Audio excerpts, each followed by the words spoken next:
vehemently disassociate myself from the comments of Councillor Hall. West Somerset is not a failing council, and Taunton Deane is not a failing council. What we are suffering from is, like every council in the land, a reduction in grant funding, and unless we take steps to deal with that, then we will end up the failing council that we're being accused of. Because we are sitting nowhere near it at the moment, and we have the facilities and the resources within ourselves to deal with it.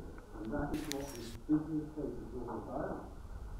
And I say to you, members, yes, the only thing I can agree with Councillor Horsley on is this is the most important decision this council has taken probably in its life.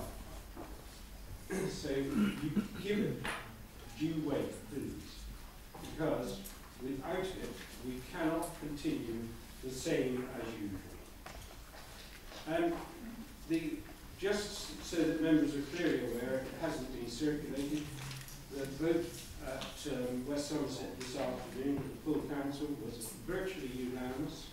There was one against and one abstention, so that is virtually the whole council saw the sense of what was being proposed. There was very mature, sensible discussion about it, for asking the very relevant questions, and in the end, people said, we will not have everything we want, it will not be absolutely perfect right across the piece, but what we must do is look at it in the round. Does it deliver sustainability for our council?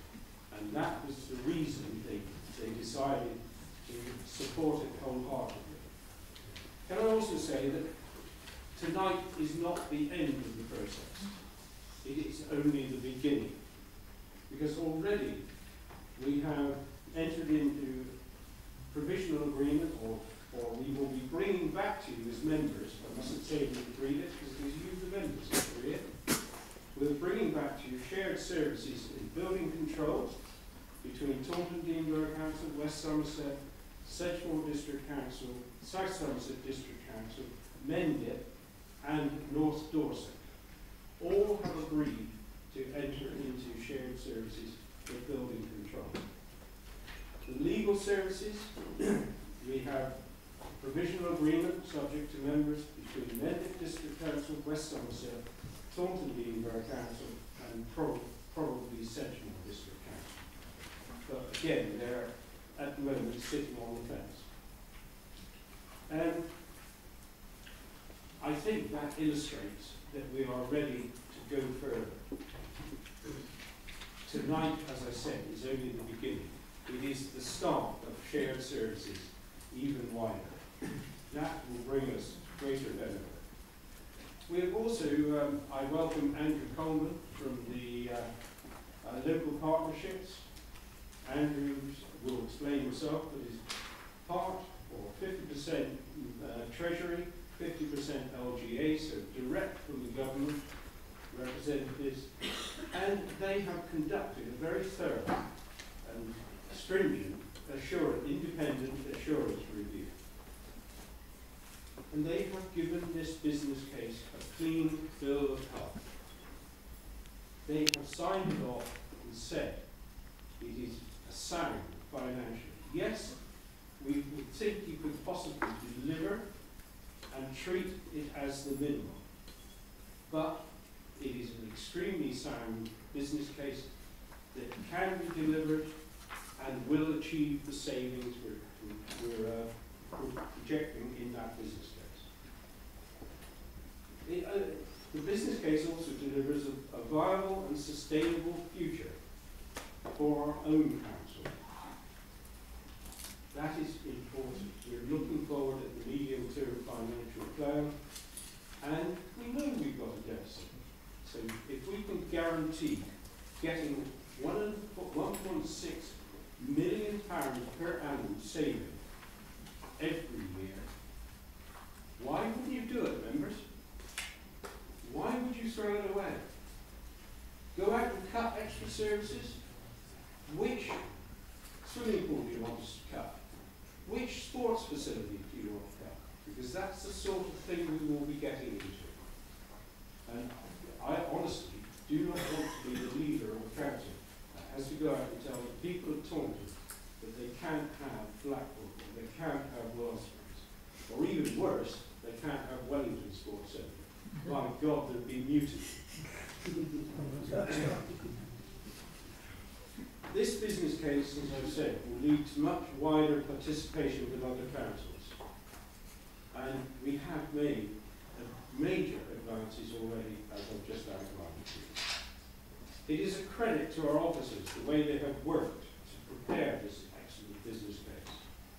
The amount of build-up to it, and justification, and substantiation is incredible. It's all there, even down to the drop-in centres, sessions after the president of production of the business case to explain it to any of you that had queries. No business case will suit all. I'm not going to try and say it all. You will always find something that you do not like about it. But what I would ask you to do is to look at it in the round. Is it delivering what this council needs?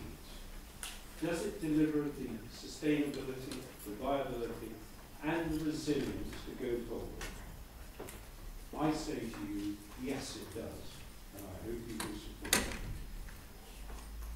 it.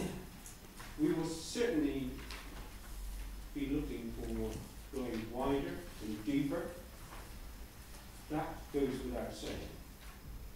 Why are we here? Why are we looking at this? Not because we've been a failing council, not because we've been wasteful with our money. It is because over a series of years now, since 2010, our income has been progressively cut. We have almost lost the revenue grant that the government are giving us, have been giving us. If we turn to Sedgemoor and their expression of interest, what I would say to you is that we have no mandate from Sedgemoor District Council to tell us what they want. We have much, Councillor Horsley referred to the letters there, we have much saying, you can do this, you can do that, we can do this, but nothing has been taken to their members and ratified by their members. This is how we want to go. We pointed out that Mendip District Council have done this, taken it through their council. We know exactly what they want. They will not share management, as I understand they have little management left, but they want to share services. And that is absolutely clear. We are well aware of that. In terms of what was agreed in London and what was not, I can assure you, and I offer you my absolute assurance, that when we met with ministers and leaders, that everybody was in a clear agreement, and that was all present, that we should continue with the joint business case as it is, and then, once it is in place, we will exhort it to go wider and deeper. And that is what I've said to you before, and that is what we intend doing. So, members, please give us your mandate tonight, and I can assure you we will be actively pursuing such opportunities wherever they arise.